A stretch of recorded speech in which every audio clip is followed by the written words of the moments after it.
Okay,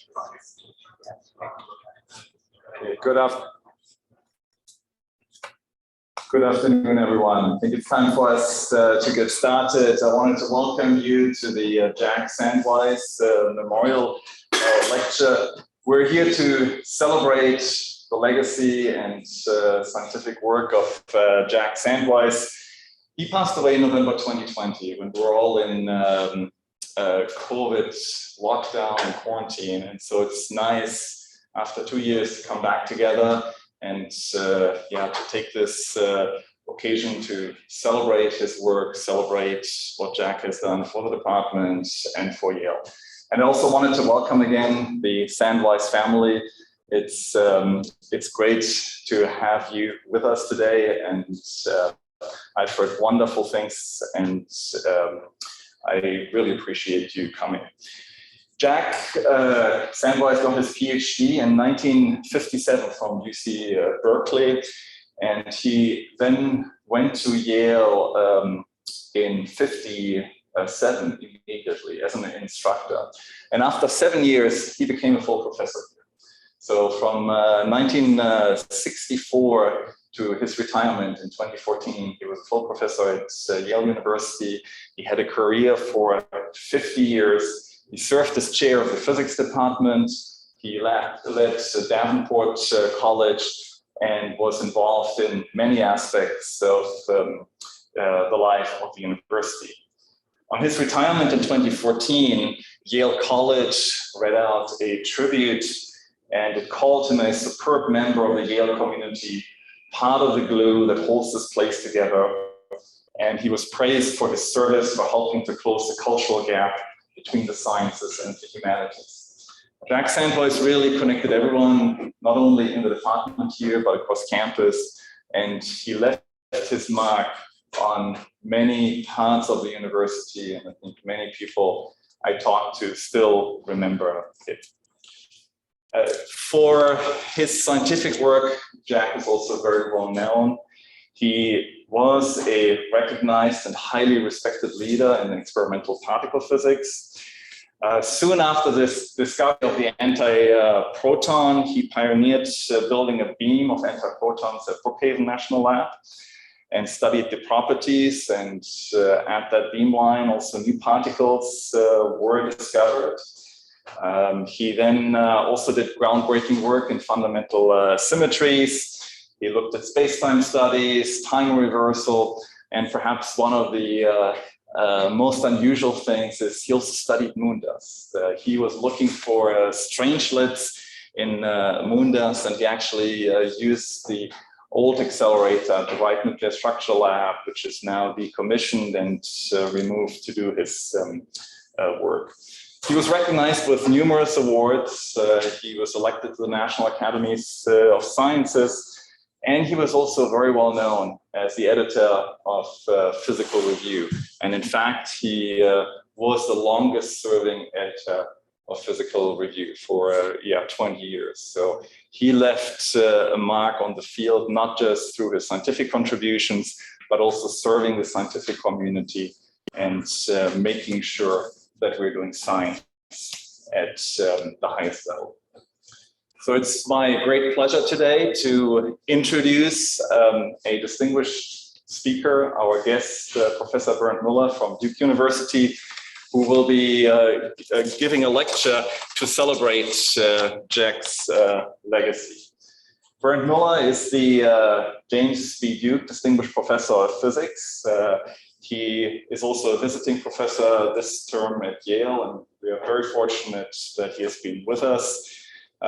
His work has focused on understanding the quark-gluon plasma properties. He's been very involved in the electron-ion collider development and the physics behind this. He got his PhD from Goethe University in Frankfurt in 1973.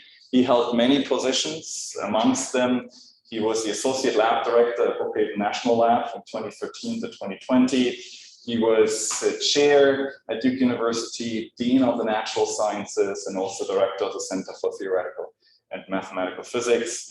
And most recently, he won the Hermann Feshbach Prize of the American Physical Society for his work.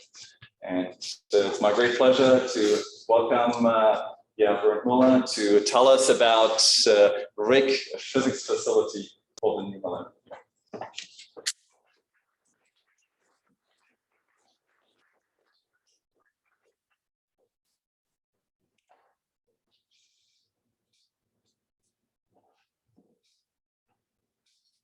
So thank you very much, Carsten, for the introduction. Thank you, Charlie, for the invitation to give this talk today. And a great pleasure to see all the members of the Sandweiss family here. As you will see, I've known at least from time to time, I've been in contact with Jack for many, many years. When Charlie asked me to give this talk, I was first somewhat reluctant because I thought there may be others who knew him much better than I did. But he convinced me, and he said ultimately, this should not be a talk primarily about Jack Sandweiss.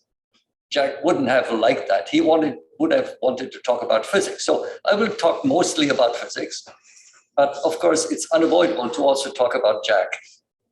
And as you will see, some of the physics that we'll talk about has been heavily influenced by his work. So let me begin with a picture from the day, roughly, almost, when I first met Jack Sandweiss. In 1974, I came right after my PhD to Yale as a postdoc for a semester.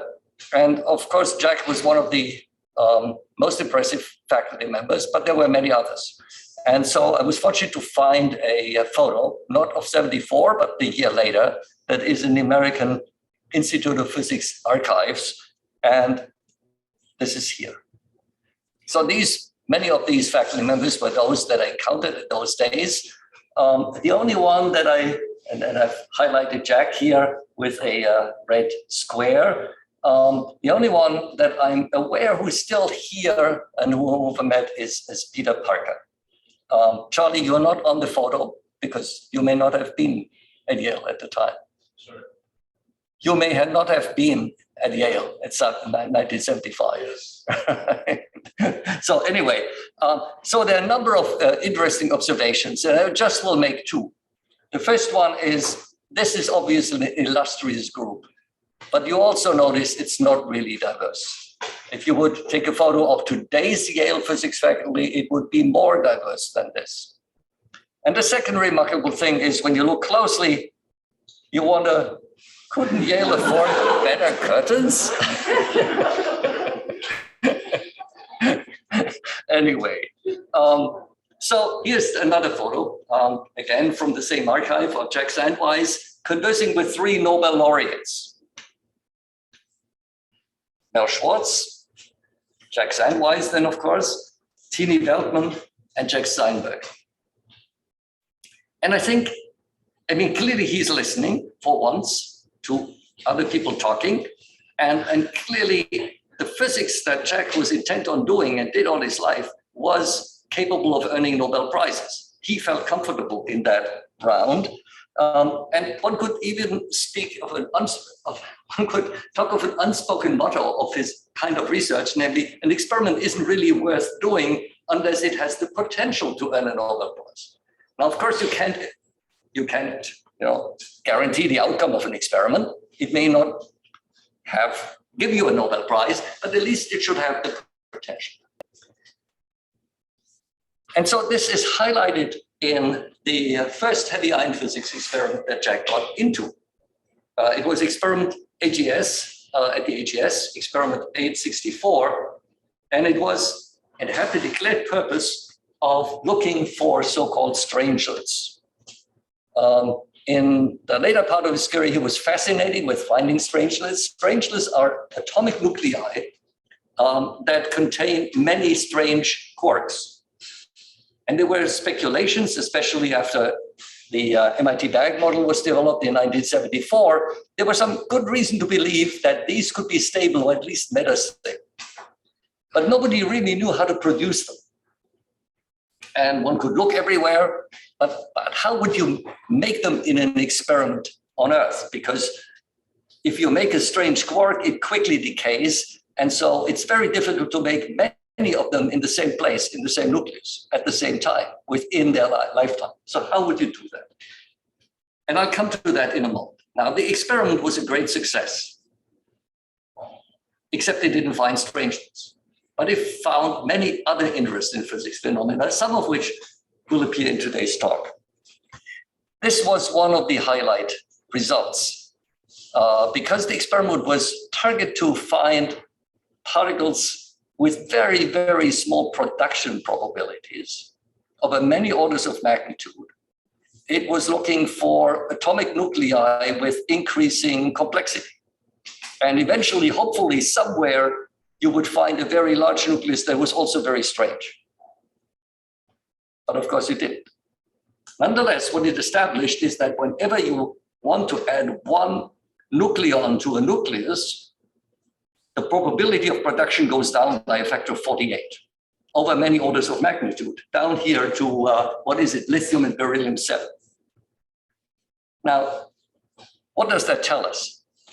In today's language, we would say, when you hit two atomic nuclei together, you produce a system that thermalizes. And so you can describe the probability of producing any kind of fragment by a thermal equilibrium formula. And when you ask for a nucleus with mass number A, then it is given by the e to the minus A times the mass of the nucleon minus the chemical potential, because you put in many nucleons in the colliding nuclei. So you have a chemical potential divided by the temperature. This is, of course, just Gibbs's formula. You also see on the left-hand side of that plot a much more steeply falling curve. That's the probability of making antinuclei. Now, what differentiates nuclei from antinuclei is that the chemical potential of baryon enters with the other side. So instead of being subtracting from the nucleon mass in the exponent, it adds to it. And so that makes it much smaller. And if you take, so instead of 1 over 48 to the power A, it's 1 over 300,000 to the power A, and you didn't get much further than the antideutron. Nonetheless, from these two numbers, you can now deduce actually what the temperature and the chemical potential is. And people concluded, in today's language, it was 112 million electron volts, the highest temperature produced at that time in the lab, and 493 million electron volts, a little bit more for the chemical potential, a little bit more than half the mass of the nucleon. What you also found, and that was the discouraging sign, is if you wanted to add a strange quark to the system and have a nucleon with strangeness 1, the hypertriton, you lose another factor of 3.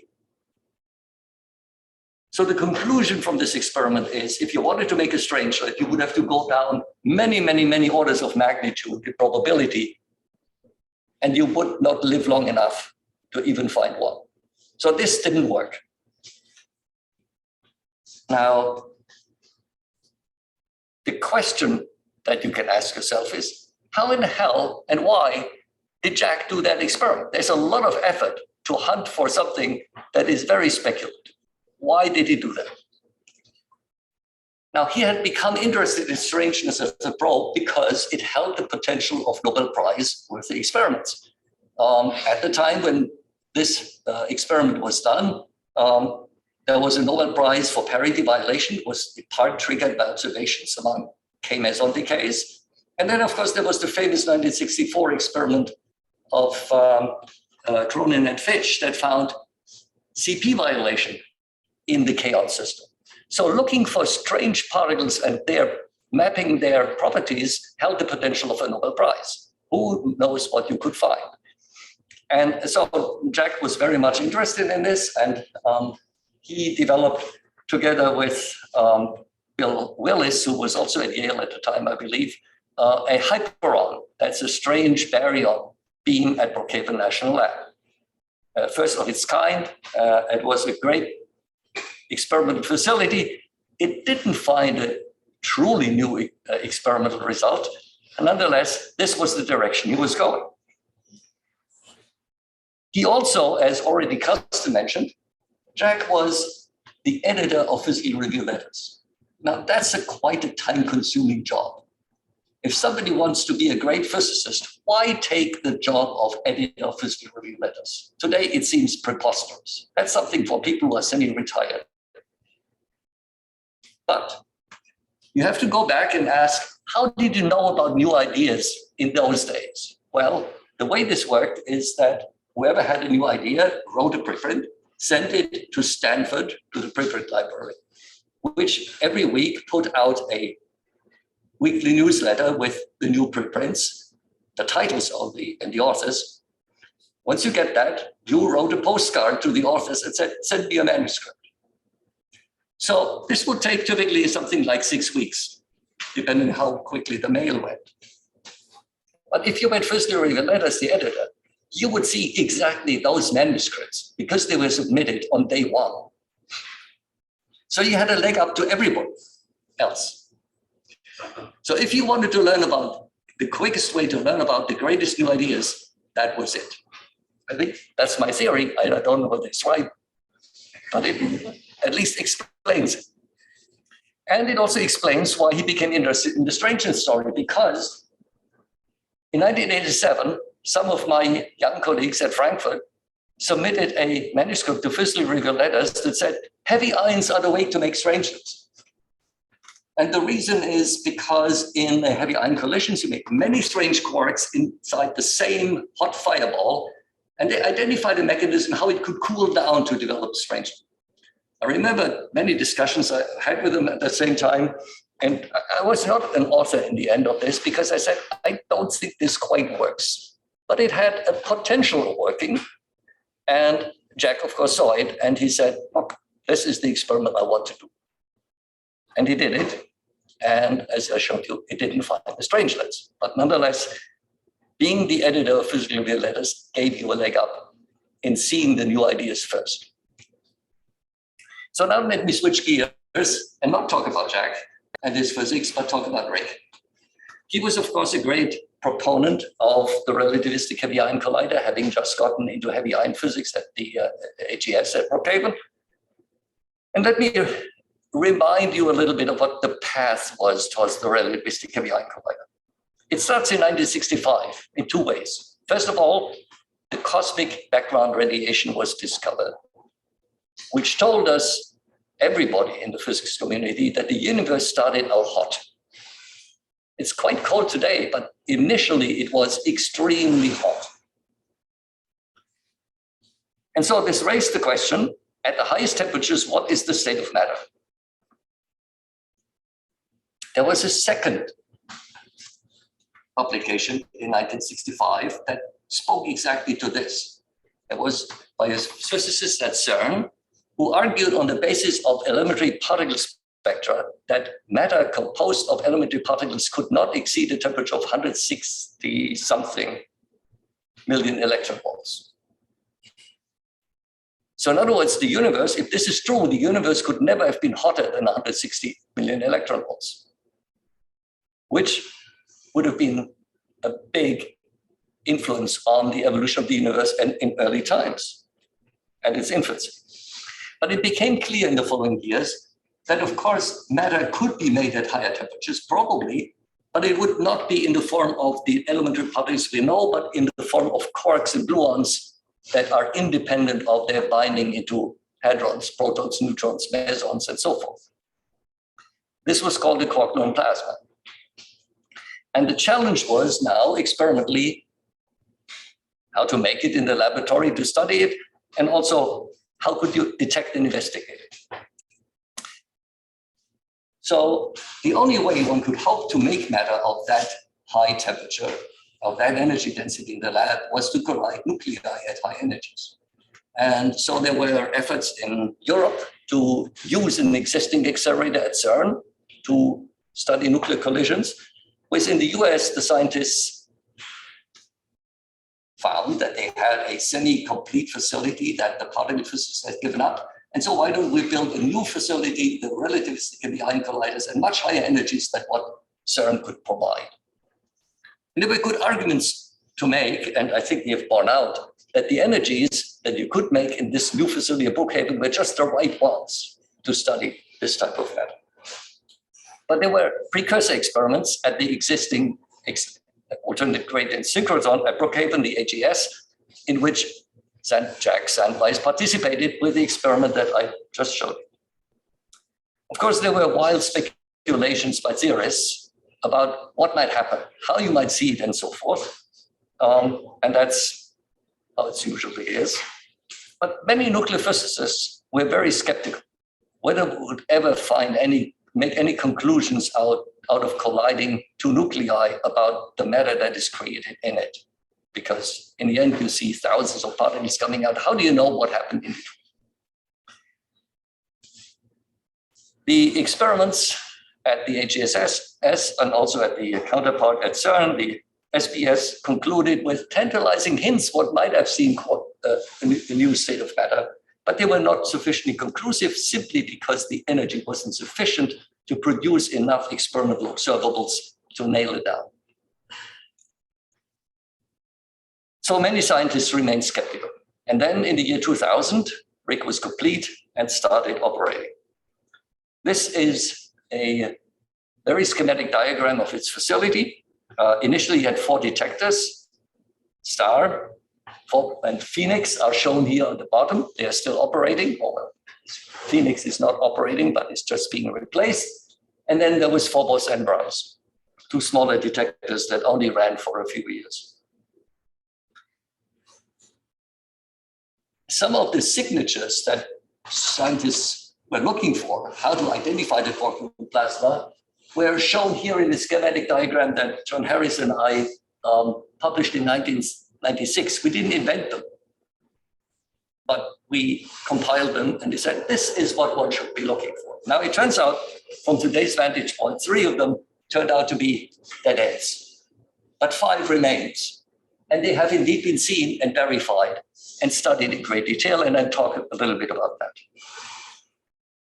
So here's a bulletin from, when is it? June 16, 2000, from Brookhaven, that highlights the first collision of heavy ions, of gold nuclei at RHIC, and it had within the STAR detector a TPC, a time projection chamber that makes visible all the tracks of charged particles coming out of the collision, this beautiful picture of what's called event 1, which has become quite iconic.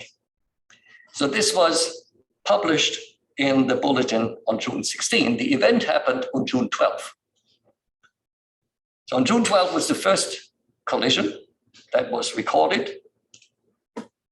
5 weeks later, there was the first seminar about the first results at Brookhaven. Physics can move fast sometimes. And half a year later, there was the first conference in Stony Brook, so-called Quark Matter 2001 conference, that showed a large number of new results. And 2 of them were particularly exciting. One is shown here, it's so-called jet quenching. If you, in the nuclear collision, produce a very energetic quark that tries to escape and usually produces what one calls a jet, if it has to penetrate through the Quarkonium plasma, it's bound to lose energy. So in other words, the energy of the jets that you should observe should be suppressed. And it should tell you about how much energy is lost by this particle moving through the Quarkonium plasma. This hadn't been seen. It couldn't be seen at the other previous experiments at CERN and the AGS because the energy to make jets wasn't high enough. This accelerator had enough energy to do that. So it could see these new phenomena. And the other phenomenon that was seen is that when you collide 2 nuclei, and you collide them not exactly centrally, head on, but at a certain distance, an impact parameter, then the fireball that you create is elongated. It's longer in the vertical direction than the horizontal direction, which means that the pressure gradient in that new matter that you create is different in these 2 directions. And it turns out it expands more rapidly in the horizontal direction, in the plane. So the geometry of the collision is converted into kinematics of the momenta of the outgoing particles by this collective flow. And it turned out that the amount of anisotropy that this produces was exactly what you expected from hydrodynamic expansion of such a hot system.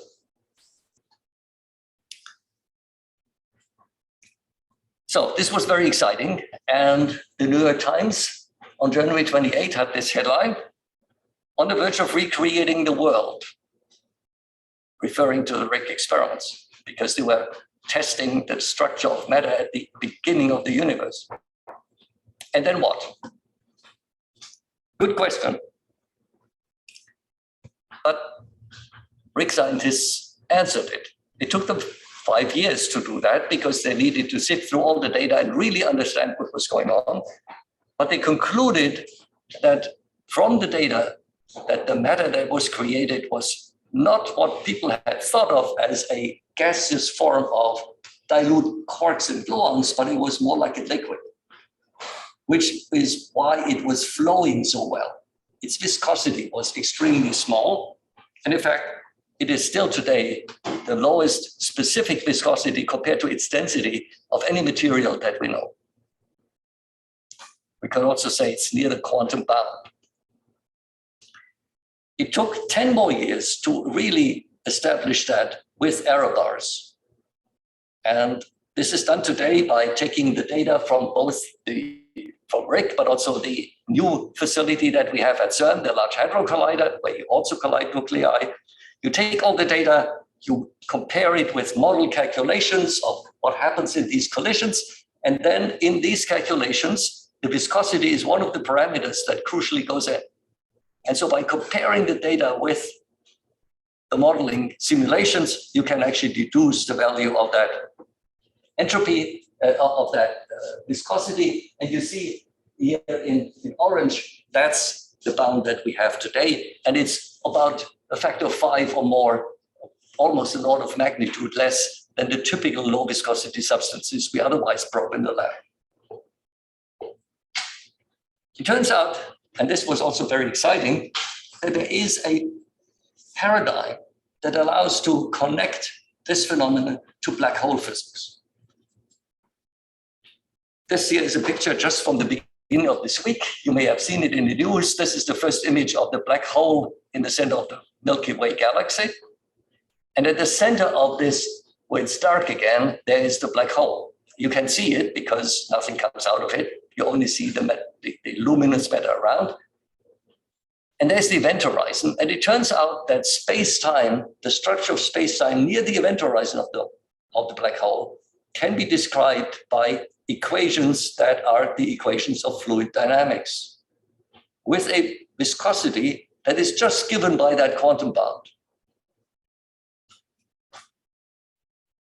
And so there are now, and string theorists developed concepts of how to actually make this more into more than just an analogy, to really develop higher dimensional models that allow to model what happens in a heavy ion collision in terms of black hole physics in a higher dimension using string theory.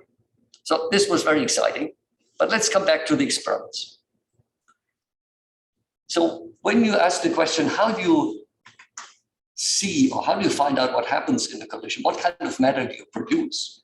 And there are two types of things you look for. One is signatures. Signatures tell you what type of matter you make. So in other words, did you make a quark-gluon plasma or some other type of matter?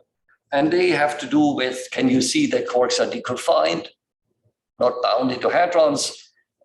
Is the color force between the quarks screened and so forth? But they're also diagnostics. Diagnostics that tell you the specific quantitative properties of the system. For example, what is its viscosity? I was just talking about that in the previous slide. So there can be thermodynamic properties, structural properties, and transport properties. And in order to make the connection between the experiments and these insights into the structure of matter, you have to run these simulations that I talked about, and then compare the data in a sophisticated form to draw your conclusions. I showed some of the diagnostics tools in that slide that John and I showed schematically in our 1996 review of the field. Of course, there are now many more. And I don't want to go through them in detail, and for many of you, they don't say very much, but I'll give you a gist of some of them in terms of the data and so forth that have been seen and analyzed. So the first exciting one is called statistical hadronization. You can ask the same question that Jack Sandweiss was asking in experiment 864. What are the particles and with what probability are they emitted from such a nuclear collision? And you find that the same formula that I showed you for experiment 864 holds true at the energies when you collide two gold nuclei at RHIC, except the chemical potential is different and the temperature is different because you have higher energy.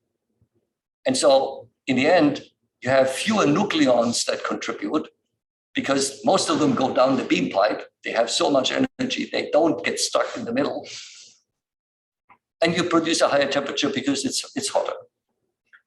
But you have many more particles that you produce because again, you have higher energies. And so you can look for many more different particles. It turns out they all fit the same kind of formula, a thermal formula, but with a temperature not of 112 MeV, but 156 MeV.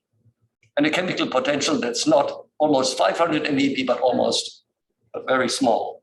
And this is actually data from the LHC, I see, but there's similar data from RHIC. So the natural explanation of why this works and why it worked in the case of Jack's experiment is that above a certain temperature, the quarks are really forming a quark plasma. They deconfine. They don't form the elementary particles that we know. But when the matter then expands and cools, eventually they reach a point where they reassemble into hadrons. And the hadrons, the particles that you see coming out and you see in your detector, they trace that temperature from that moment when they are formed. So it does tell you something about where that transition happens. And the remarkable thing actually in the experiments at RHIC and the LHC at the higher energies is there is no strangeness penalty factor. The 1/3 that Jack saw in his experiment, which almost certainly didn't really produce a quark plasma, is not seen here. Particles with strangeness in them are not suppressed. How do we understand that? Well, we understand this because in the quark plasma, you have reactions among gluons that are very effective in making strange quarks. So it's not like in the experiment at the HES where you had a hard time making strange quarks and made a few of them. Here you make plenty of them.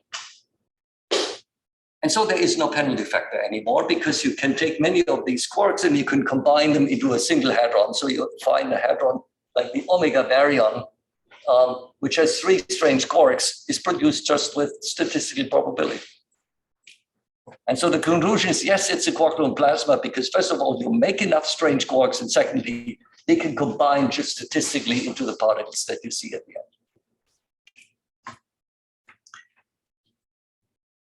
So here's now, you can do this at many different energies, and you can trace in this way what the boundary between matter made out of the normal elementary particles and the quark plasma is. And this here is the set of data that we have nowadays from different facilities around the world. So all this is consistent with the picture that we make a quark plasma with quarks and antiquarks and gluons free, cooling down and then congealing into the particles as we know them. But you can actually ask more detailed question, and that is because, as I told you, this fireball is expanding. There is hydrodynamic flow. The geometry of the initial fireball in a collision that is not completely central gets translated into kinetic motion that's anisotropic in space, different up and horizontally. If this flow happens at the quark level, then if you make a particle that has a quark and an antiquark called the meson, should carry twice that flow from 2 particles, whereas you make a baryon that has 3 quarks, it should be 3 times that flow velocity. So there should be a fundamental difference in the way that the flow impacts particles with the different numbers of quarks in them. And this is indeed what was observed at RHIC. Here is some data that the star detector took, and you see they're not really aligning very well for this, how much flow momentum these particles, different particles carry.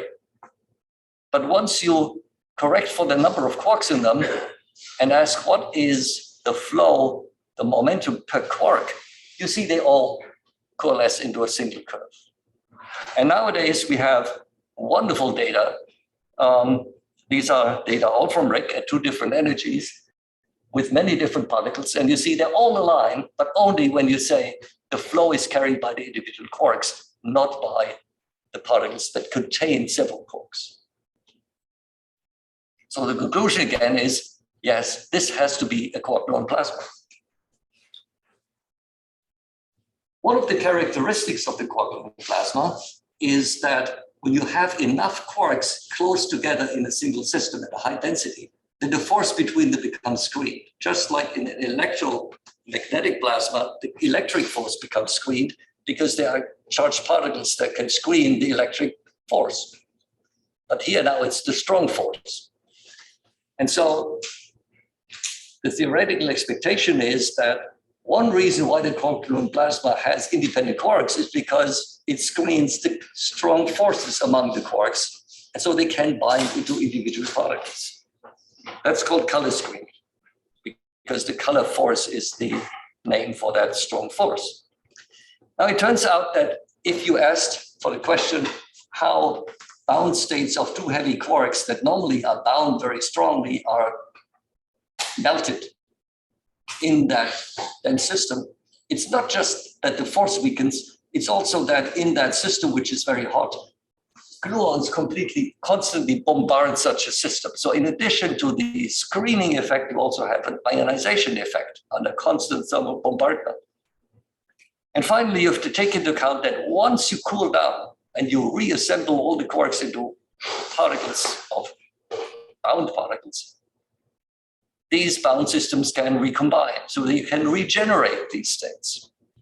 So the theory is a bit more complicated, but nonetheless, it tells you that the more tightly a quark anti-quark meson states, so-called Quarkonium state, is bound, the less it should be disrupted, or if the more weakly it's bound, the more it should be disrupted. That is called sequential melting. The weakly bound states melt first, and the strongly bound states melt later. So you get differential suppression depending on the binding energy. And the wonderful data here for 2 different systems, one made up of a charm quark and its anti-quark, and a bottom quark, an even heavier quark and its anti-quark. And you see that the most strongly bound states are the ones that called 1s. They're bound, they're less suppressed. The next weakly bound states are more suppressed, and the most weakly bound states are most suppressed. So we've seen this sequential melting. It's a bit more complicated picture than just the melting because of the screening of the color force, but it is clearly shown in the experiments.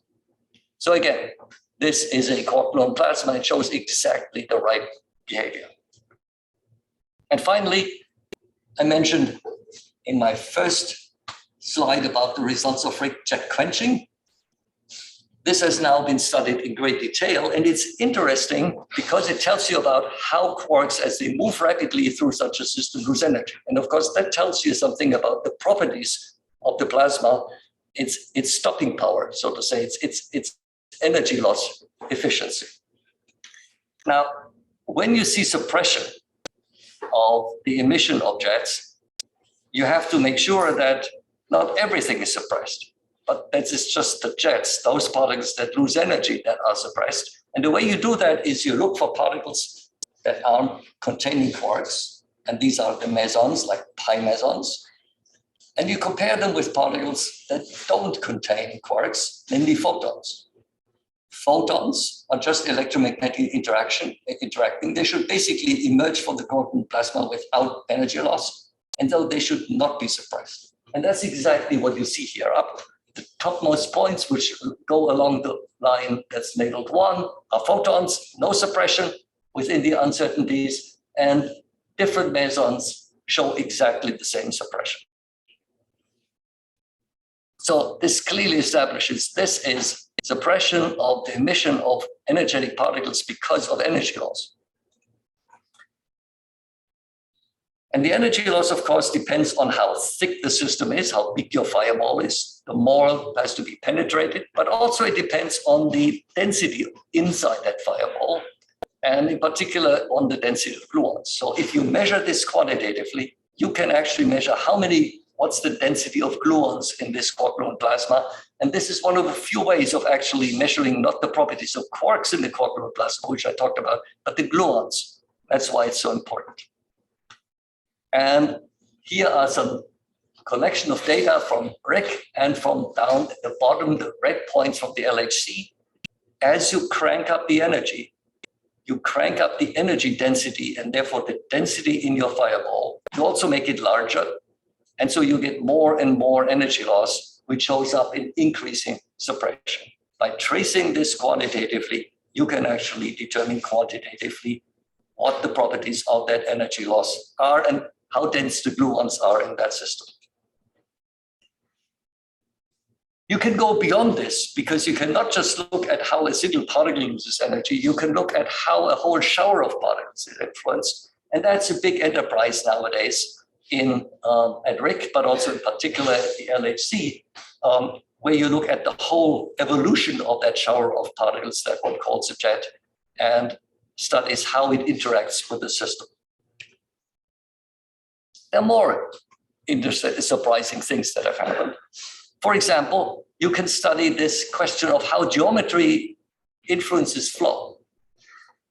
And there were an ingenious set of experiments were proposed and carried out, and you can only do this at RHIC at the moment, where you collide, now not two heavy nuclei, but a light nucleus, a proton with a heavy nucleus like gold, or a deuteron, which contains a proton and a neutron, or a helium-3, which contains two protons and a neutron. Of course, the proton is approximately a round, it's just a single particle. The deuteron is like a big dumbbell, and the helium-3 is like a triangle.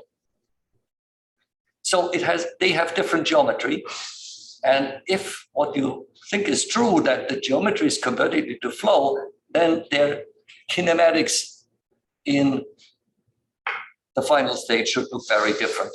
And indeed, when you look at what one calls elliptic or triangular flow, where one looks not at the just up, down, left, right asymmetry, but the a triangular asymmetry, by using Fourier decomposition of the final state particle distribution, one finds that it exactly matches the expectations. So even in these small systems, we probably create a quark gluon plasma, and we convert geometry of the collision into flow properties in the final state.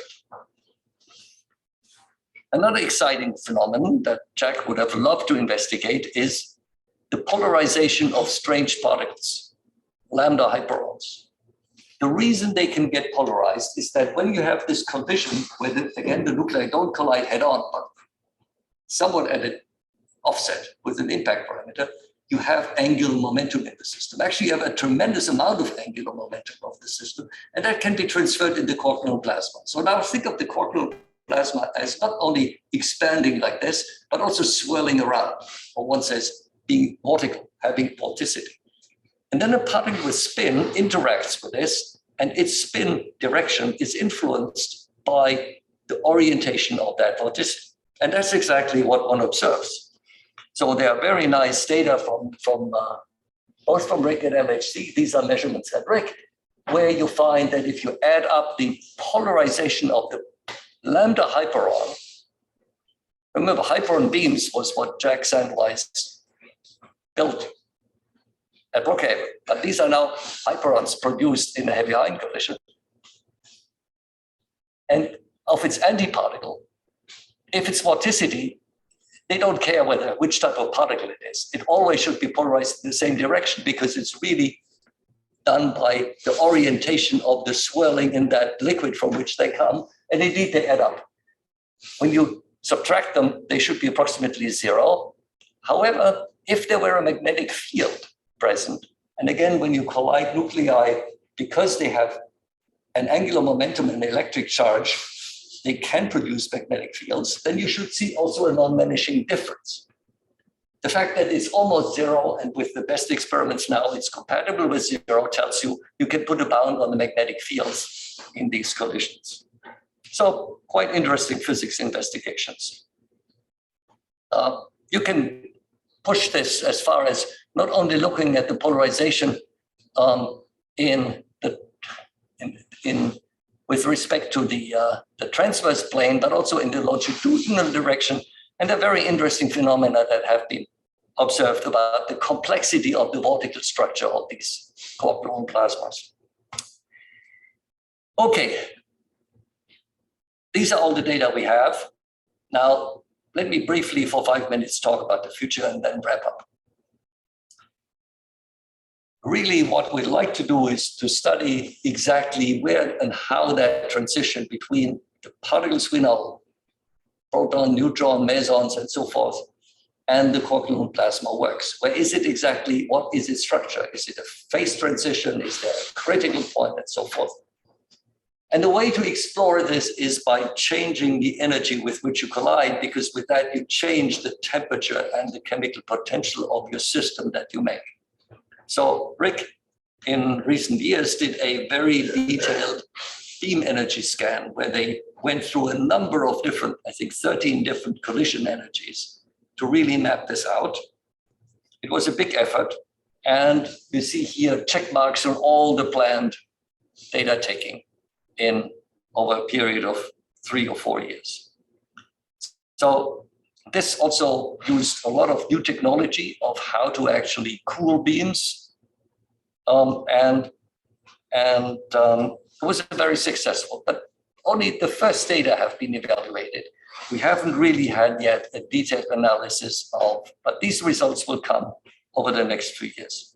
And in particular, the star detector here with the Yale group is the one that took the data. So look forward to exciting data coming out from the Yale experimental group. It's not as easy as you can think of, because in the nuclear collisions, you don't make a system that has a well-defined energy density. Actually, let me show this one more. As you, in this plane of chemical potential and temperature, you have a whole range of points that you populate in a given collision. Shows this here again in a simulation. And so you have to, again, hope that you will be able to disentangle that distribution from points that you would like to identify in that plane. Very difficult analysis, but this is clever, and we will try to do that. STAR has more plans so these data have been taken. They still have to be analyzed. STAR has more plans. They've added more components to their detector here in front. Here at forward, one says forward rapidity region, they have additional detectors that can measure a larger range of the final state. It will be very interesting to see what will come out of these measurements over the next 2 or 3 years. And RHIC is just in the final stages of building a new detector called SPHENIX or SuperPHENIX, which will be the first detector that is really at RHIC at least, that is primarily targeted at measuring jets, jet quenching, the energy loss of particles inside the quark-gluon plasma. That will be one of the big programs. And the other one will be to look in more detail for this color screening effect that I talked about, where the color forces between the quarks get screened. What is special about this detector that it will have a data taking rate that is a factor 10 higher than what the current star detector has. And so the amount of data will be much bigger, and it will allow much more detailed analysis of effects of events that are rare, which is exactly what jets and these heavy quark systems are. So I mentioned, Carsten mentioned, Jack was, of course, the editor of Physical Review Letters. The quality and the excitement of the journal was very dear to his heart. So it is really useful to take a look and ask the question, how many Physical Review Letters papers have RHIC scientists published? Well, it turns out to date 188. The star detector, 88 of those, and Jack Sandweiss was an author of all 88 of them. Now, as you know, Jack died a year and a half ago. So you could say, well, this is it. Well, 2 of these 88 physical review letters with his name on it appeared last year, posthumously. And is he done? No.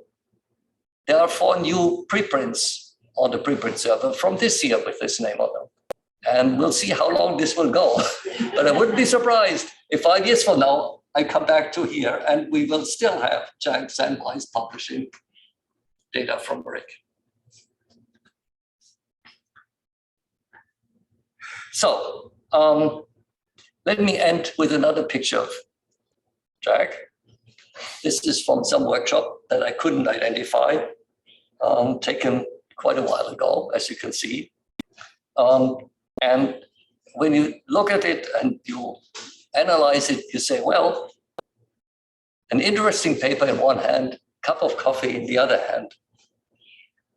What more does a physicist wish? Okay, with this, let me end today's talk and see you.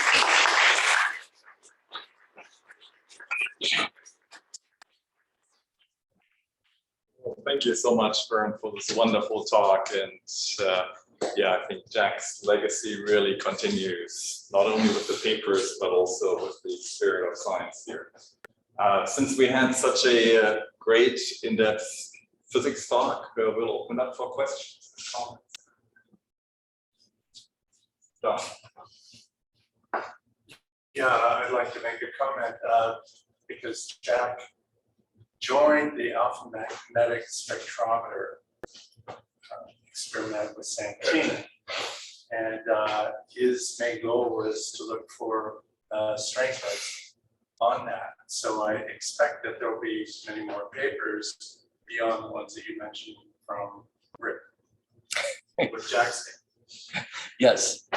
Now, since I'm sure there will be, I didn't check for all of them, I just checked for RHIC because that was the focus of the talk today.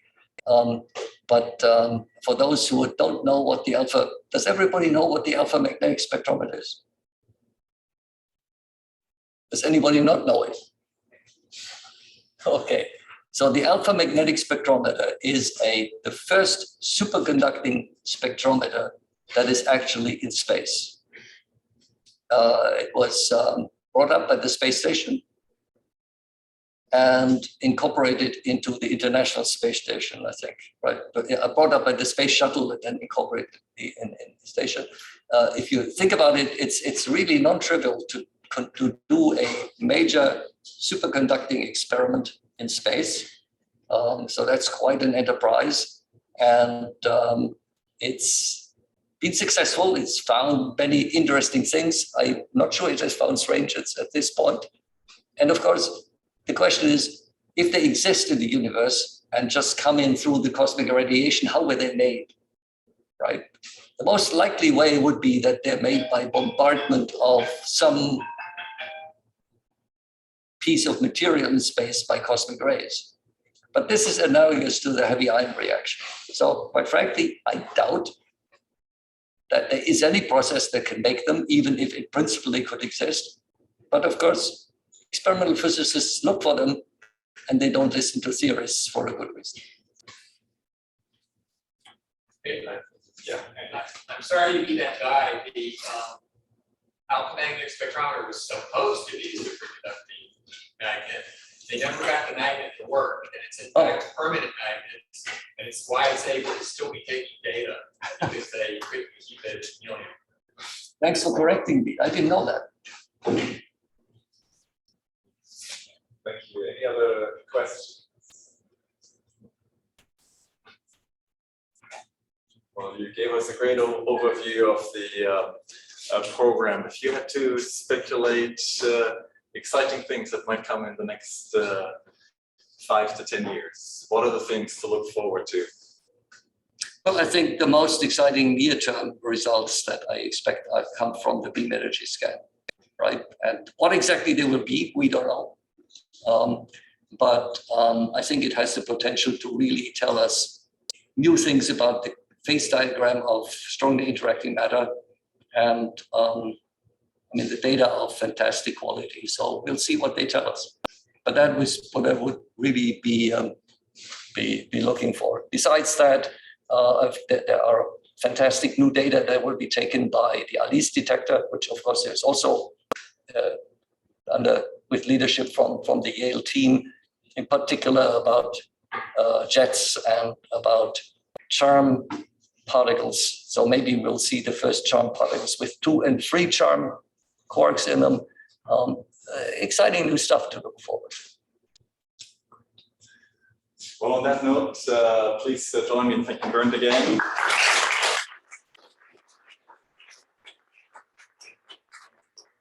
For coming so much and celebrating, Jack Sandweiss and his scientific legacy.